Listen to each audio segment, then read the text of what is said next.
In this video, I'm going to show you how to replace the front screen on the iPhone 11. If you haven't already, power down the device and take a pentalobe screwdriver and remove the two screws at the bottom of the phone, either side of the lightning connector. These never stick to the magnetic screwdriver, so you might have to pull them out individually. Next, we're going to take a single-sided razor blade and we're going to create an incision into the edge of the frame at the very edge of the screen, but inside the frame of the phone. So that on this one, it's the red bit. Can you see where we've inserted it? Once we've inserted it and it's flat, I'm just going to pop it up like that. We don't have to use any heat or anything to get this off. It will come away quite easily.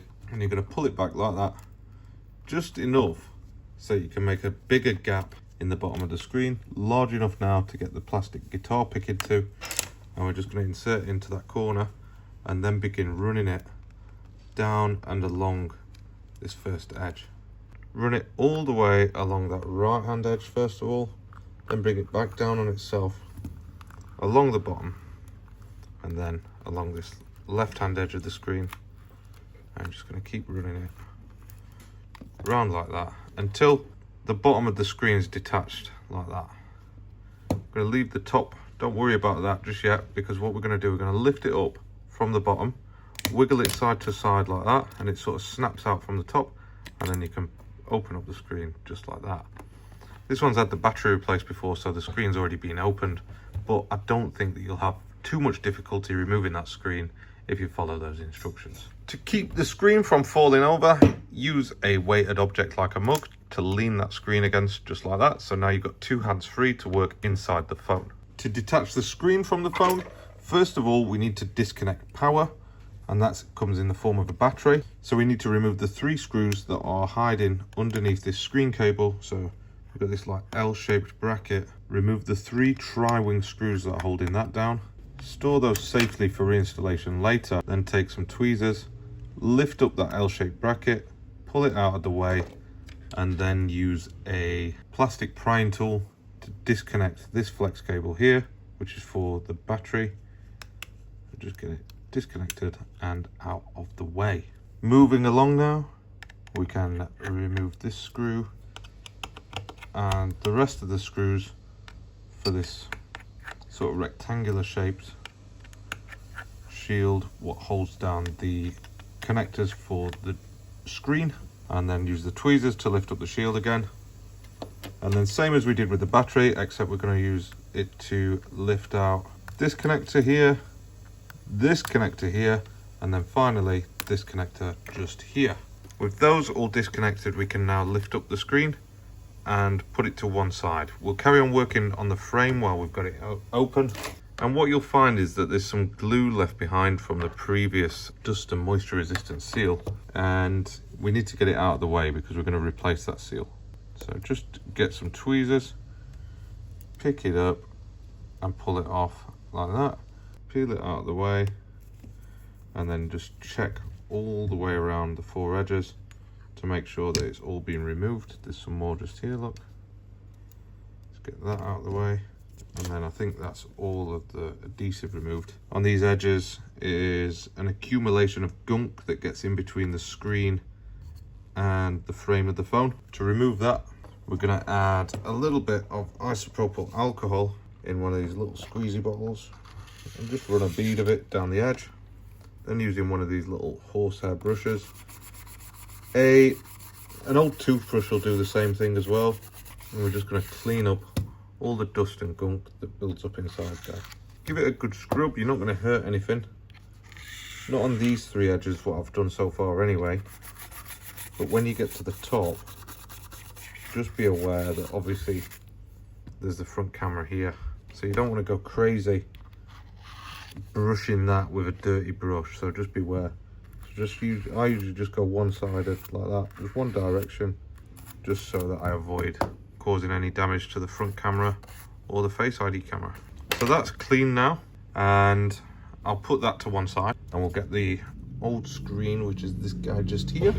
And what we need to do to make sure that Face ID still works after the repair, we need to move this cable flex and ear speaker from this screen onto the new one. So to do that, we have to remove the single tri-wing screw from just here. And then the rest of them are the crosshead type screws. So go ahead and remove all of those. We can now unfold this ear speaker like that. And then we've got a problem here.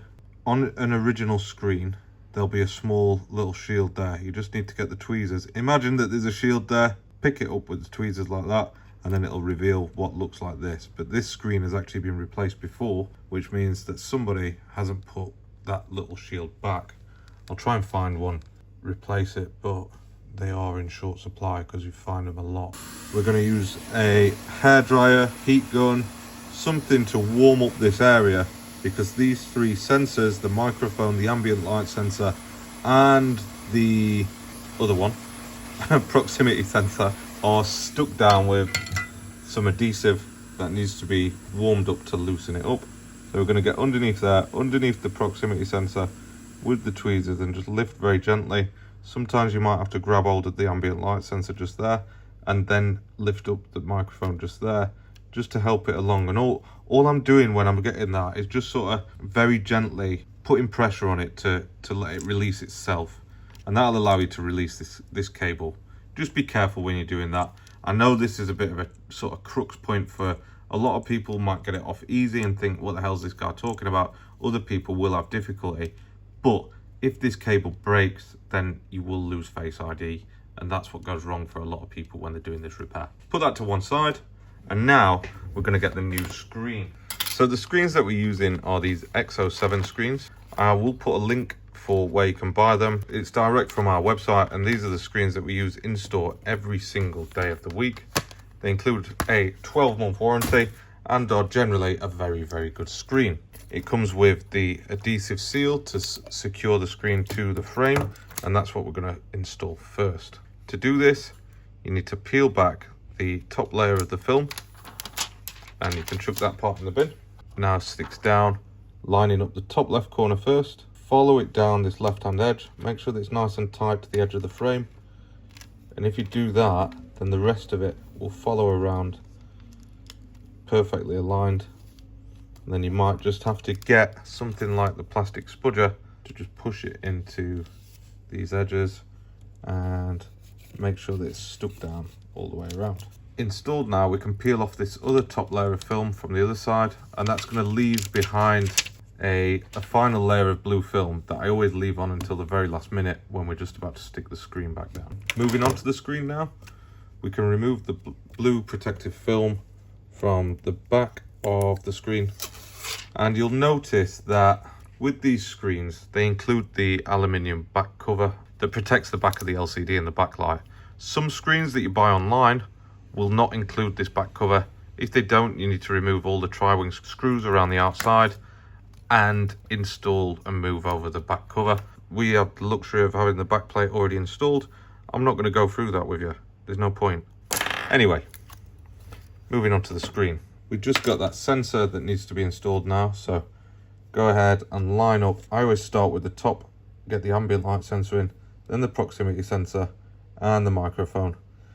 If you've got that little metal bracket that sits on there, then obviously now is the time to install it. But I just don't have any. So I know for a fact that these operate perfectly fine without.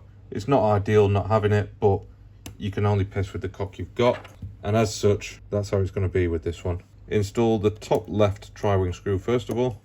Then the rest of the crosshead screws go in the other three corners. Get them in place.